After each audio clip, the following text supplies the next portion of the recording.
घटना घटित हुई नगर पालिका में। एक जो है गौवंश जो नाले में गिरा और अपनी जिंदगी का जद्दोजहद झेल रहा था, उसके संदर्भ में आप क्या कहेंगे? सर, बहुत स्वागत है आपका हमारे चैनल में। सबसे पहले तो मैं आपको और आपके चैनल को इस बात के लिए बधाई दूंगा कि जो भी ऐसी दुर्घटनाएं, ऐसी समस्याएं उत्पन्न होती हैं, सबसे पहले पत्रकार और चैनल के लोग तो बहुत हैं, लेकिन सबसे पहले आप पहुंच जाते हैं। मैं आपकी सक्रियता और आपकी उदारता और आपकी जिम्मेदारी वहन करने की जो ललक है, इच्छा शक्ति है, उसके लिए आपको धन्यवाद देता हूँ। बहुत बहुत शुक्रिया आपका। और मुझे बात इस संदर्भ में करनी है कि कल रात के जो गोवंश गड्ढे में, गंदे नाले में, ओपन नाले में गिरा हुआ था, उसमें जिन नगर के नौजवान उत्साही बच्चों ने उसकी जान बचाई है, इसके लिए मैं चाहता हूँ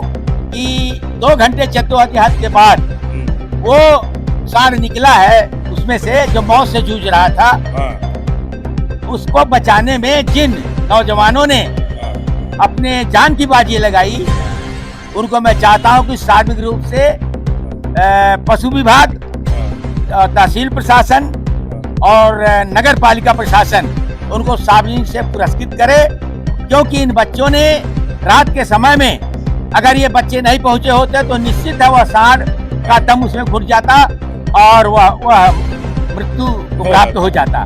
तो मैं आपको और इन नौजवानों को इस बात के लिए बहुत बहुत बधाई देना चाहूंगा, और आपको इस बात के लिए और बधाई दूंगा कि आप शीतलगंज जो चंद्रशेखर आजाद पार्क बना हुआ है, उसमें भी एक बहुत बड़ा ओपन गड्ढा है और बिना ढक्कन के है। कई बार उसको आप संज्ञान में लाए हैं, उसके बावजूद भी नगर पालिका प्रशासन, एक दिन मैंने देखा है जिस दिन पंचशिखा पर हनुमान जयंती समारोह था, देखा मैंने कि उसको ढक्कन के बजाय उसको सुतरी से और रस्सी से घेरा गया है। ये मानसिकता और जबकि 24 घंटे नहीं 12 घंटे तो नगर के बच्चे, छोटे छोटे बच्चे उस पार्क में टहलते हैं, घूमते हैं और आनंद लेते हैं। कोई भी बच्चा अगर खुदा न खास्ता उसमें गिर जाता है तो निश्चित है वो जान चली जाएगी। कल रात में जब वो गौवंश नाले में गिरा था तो स्थानीय लोगों ने बताया कि तकरीबन 2 घंटे से जद्दोजहद कर रहे हैं और नगर पालिका को इसकी सूचना भी दे रहे हैं, लेकिन नगर पालिका का कोई कर्मचारी नहीं पहुंचा। वहां पे सन्नी,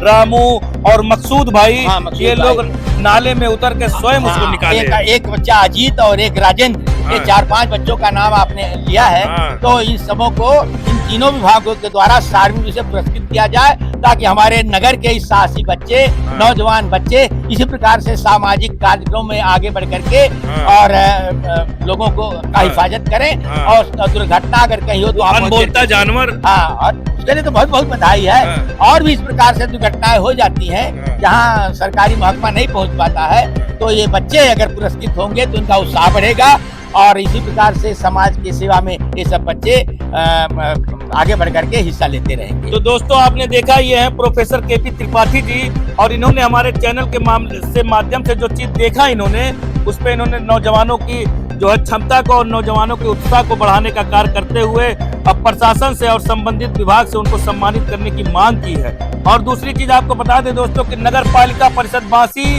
अपनी उदारता और अपनी निष्क्रियता से एकदम से बासी में प्रसिद्ध हो चुका है। लगातार सभी संबंधित कार्यों पे जिसमें नगर पालिका इन्वॉल्व है, उसमें कहीं ना कहीं निष्क्रियता दिखाई दे रही है। नगर पालिका के जिम्मेदार कलम उठाना नहीं जान रहे हैं, कलम के माध्यम से नगर के लोगों का किसी प्रकार का मदद नहीं कर पा रहे हैं। ये कहीं ना कहीं एक जो है नगर पालिका के लिए बहुत ही जो है सोचने वाली बात है, और नगर पालिका के भविष्य के लिए कहीं ना कहीं अंधेरे वाली बात है। तो कैमरामैन परजन के साथ सिद्धार्थनगर से मैं राशिद।